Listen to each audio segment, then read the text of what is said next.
Hello everyone, welcome back to my channel Channa's daily lifestyle. কেমন আছো তোমরা সবাই? আশা করছি তোমরা সবাই খুব ভালো আছো আর আমিও খুব ভালো আছি। তো ফাইনালি দাদার বিয়ের বউ ভাতের পরের দিনে ভ্লগ নিয়ে চলে এসেছি। আজকে তোমাদের সাথে শেয়ার করবো বউ ভাতের পরের দিন সকাল থেকে মানে সারা দিন কী করলাম সেই সবটুকুই। তো সকালবেলায় দেখো আমি থালার মধ্যে কিন্তু এক থালা ফ্রাইড রাইস নিয়ে খেতে বসে গেছিলাম, যেহেতু বলছিলাম যে আগের দিন আমার শরীরটা ভালো ছিল না, আমি কিন্তু কিছুই খেতে পারিনি। যেহেতু আমি ফ্রাইড রাইস অনেকটাই পছন্দ করি, ঘুম থেকে উঠে আমার চিন্তা ছিল যে ফ্রাইড রাইস শেষ হয়ে গেছে নাকি আছে। তবে দেখো কপাল ভালো পেয়েছিলাম আমি। আর সকাল সকাল কিন্তু থালায় করে নিয়ে বসে গেছি। মাটনটা ছিল না, কাতলা মাছ দিয়ে খেয়েছিলাম, তোমরা সেটা দেখতে পাচ্ছ। খাওয়া দাওয়া কমপ্লিট করে ওপরে পিসি দাদা বৌদি আরও কয়েকজনকে নিয়ে সুমতি পুজো করছিল। তো আমরা খাওয়া দাওয়া কমপ্লিট করে ওপরে গেছিলাম। এই দেখো পুজো কিন্তু কমপ্লিট। ওখানে সমস্ত মহিলাদের সিঁদুর দিয়ে দেওয়া হচ্ছিল ওই পুজোর, তো সবাই এটা কম বেশি জানো। যাই হোক দেখতে পাচ্ছ। তারপরে দেখো পুজোর পর এখানে সবাইকে খেতে দিচ্ছিল। ভাই আর বাবা খাচ্ছিল মুড়ি, তারপর মিষ্টি দই দিয়ে, যে পিসি আর মা গল্প করছিল। তারপরে দেখো মা রান্না করতে চলে গেছে নিচে। তো এখানে দেখো মাছ রান্না করছিল, কাতলা মাছ না রুই মাছ, আমার তো একটা খেয়াল নেই। যাই হোক পাশে দাদা বসে আছে। এই দেখো মা কিন্তু বেগুন ভেজে নিচ্ছিল, আর মাছের ঝোল রান্না করেছিল আর ডাল। তো আমরা নদীয়ার মানুষ কেমন রান্না করি সেটাই আজ সবাই খেতে চেয়েছিল, সেই জন্য মা রান্না করছিল। যাই হোক দেখতে পাচ্ছ মা কিন্তু বেগুন কিছুটা ভেজে রাখার পর আরও কিছুটা বেগুন দিয়ে দিল, যেহেতু অনেক মানুষজন ছিল,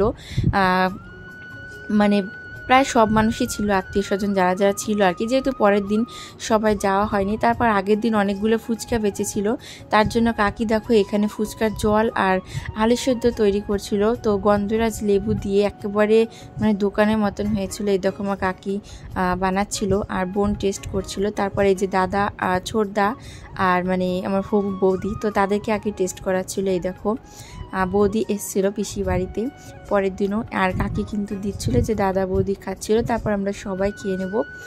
তোমরা কে কে বাড়িতে এরকম করে ফুচকা বানিয়ে খাও কমেন্ট করে কিন্তু অবশ্যই জানিয়ে। দেখো আমার বোনও একটা খেয়ে নিল।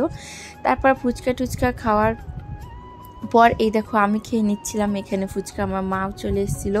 তো সবাই কম বেশি খেয়ে নিয়েছিল, বেশি ফুচকা ছিল না, আমরা দুটো করে ভাগে পেয়েছিলাম।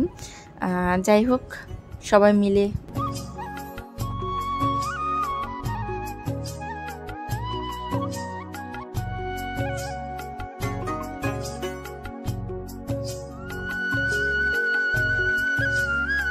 ফুচকা টুচকা খাওয়া দাওয়ার পর তো সন্ধেবেলা দেখো দাদার বৌদি অষ্টমী মঙ্গলার জন্য বেরিয়ে পড়েছে। তো উঠোনে দেখো সবাই আশীর্বাদ করছিল না কি করছিল আমি জানি না। যাই হোক এই দেখো পিসিমশাই ছিল। তো তারপর দাদারা অষ্টমঙ্গলায় চলে যাবে।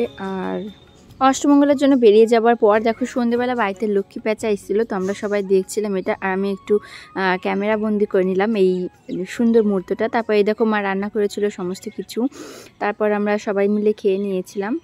আর হচ্ছে তো এই দেখো আমিও থালে নিয়ে নিয়েছি, সবাই মিলে একসাথে খাচ্ছিলাম, মা খেতে দিচ্ছিলো সবাইকে। তারপর খাওয়া দাওয়া করে আজকের মতন ভিডিওটা এইটুকুই এখানে স্টপ করছি। দেখা হবে আবার নেক্সট ব্লগে। তো আজকের এই ছোট্ট ব্লগটা তোমাদের কেমন লাগলো কমেন্ট করে জানিও, আর আমার চ্যানেলটাকে অবশ্যই করে সাবস্ক্রাইব করে দিও।